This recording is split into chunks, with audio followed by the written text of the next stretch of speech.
both. This is Jamie Drummond for Good Food Revolution. I am here with Emanuela Stucchi Prinetti, who's joining us all the way from Tuscany. How are you today? Oh, great. Thank you very much. Very happy to be here. Now, please tell us a little about the history of the winery that you are here representing today and your role within said winery. Little is difficult because it's a long, long history, the one of Badia, Coltibuono. A good way to understand is, for one thing, is for me to explain the name. Badia means abbey, and Coltibuono, in fact, it's a Latin word that goes for cultus boni, so it's to cultivate good. So the monks that founded Badia Coltibuono, they thought of producing the very best possible for that area and in everything they did. Yeah. So they were Coltibuono was about hospitality, was about also health. The monks, they knew how to deal with herbs, medicines. It was about mostly what since the beginning became very, very important is the winemaking. The monks have been making wine there since the year 1000, since it was founded. Really? I didn't realize that. Yeah. So that's, and it was the remaking of the wine in sense.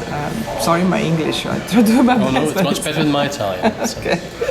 So they have been reintroducing the cultivation of the vines that had been lost, but it was already on the place for centuries and centuries before. We have traces from pre-Roman, Etruscan population. Everybody had been doing wine, but then it was lost for a couple of hundred years, and then in the year 1000 the monks started again. So the tradition of winemaking at Coltibuono is immense, very, very long, very, very important.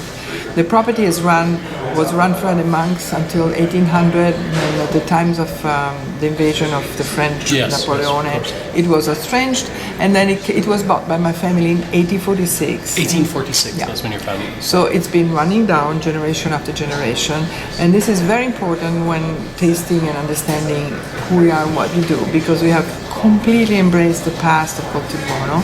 What we cultivate today is already to be found in the vineyard, so it's only indigenous varieties of grapes, and everything that we do is inspired by this amazing past of Coltibuono that is so rich, and there's so much in there that we don't really need to create anything new in a way. And where are you located exactly? Oh, right. We are in the comune di Gaiole in Chianti. Gaiole is a village, in fact the oldest village where Chianti started, and so it's about an hour south of Florence and 1 hour east of Siena. So it's central Italy, Tuscany. On the very heart of Chianti Classico. On the very heart of Chianti Classico, in all senses. And what type of soils are you dealing with there? Well, the Chianti Classico has a bit expanded, but from that oldest area, where Gaiole is, has emerged, and it is pretty much with a lot of variation, but the main theme is clay and limestone called alberese, which is a very dark, very cold and very heavy limestone that allows a very good drainage of the soil. Plus, all the cover is lots of forest. Yeah, you were saying that. Yeah. Yes, yeah. It's very interesting to see the interaction of forest and agriculture and viticulture. We are organic. We are very interested in this, so we work a lot on that.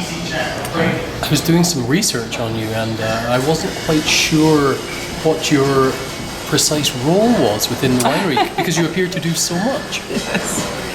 My precise role is, I was born in there, and it's been my work for a long, long time.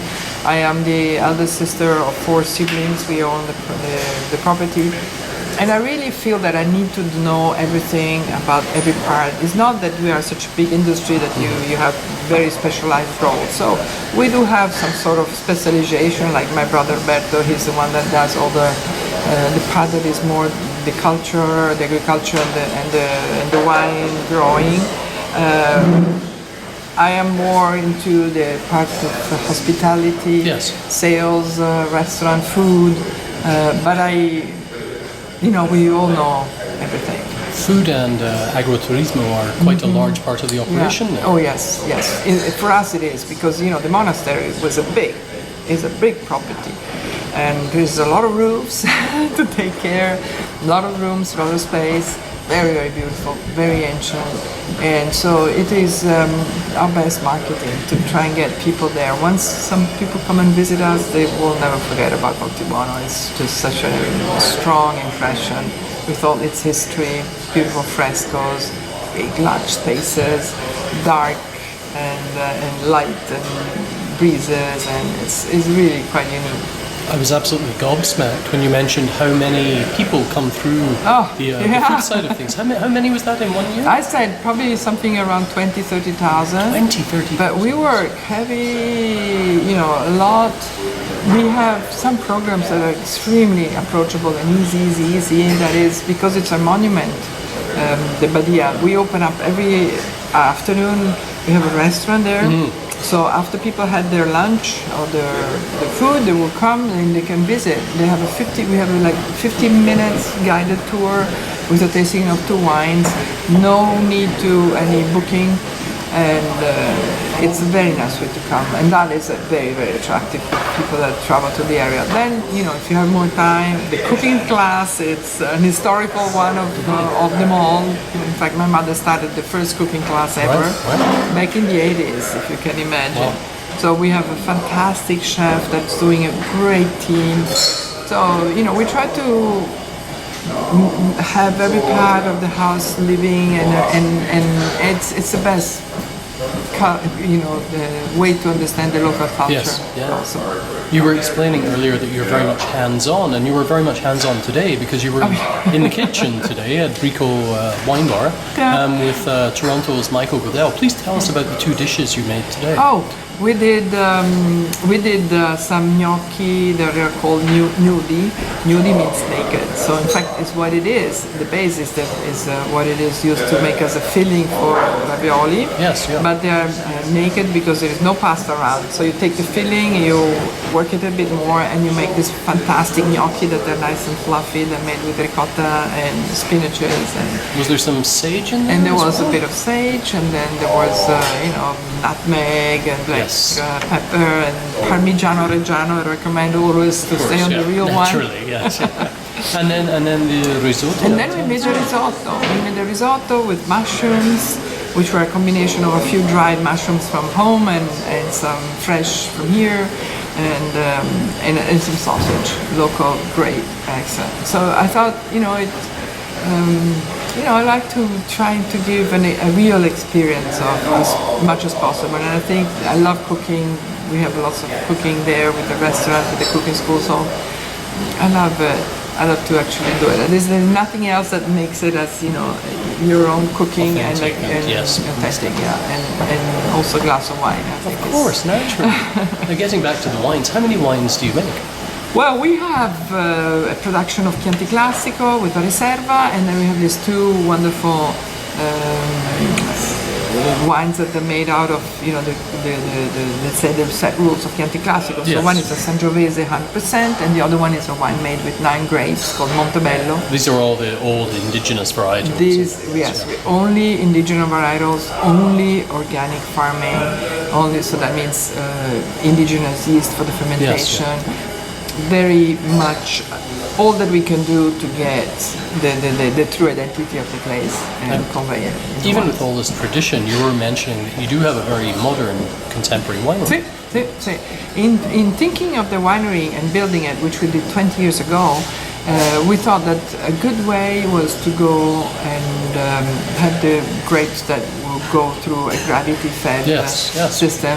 That is because that is what allows us to not damage the grapes, really keep them in with their own integrity, the way they come from the vines, and they're very softly handled.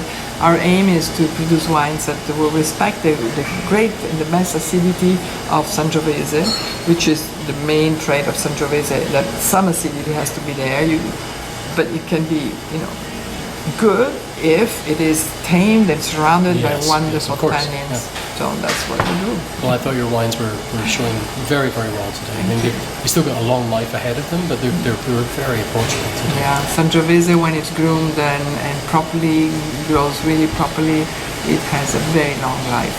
Oh, yes. Well, thank you for both your wines and your food today. Thank you very much for your time. Well, thank you very, very much, and I'm very, very happy to be, here with you, and hope to come back soon. Fantastic. Thank you very much. Ciao, ciao. Thanks.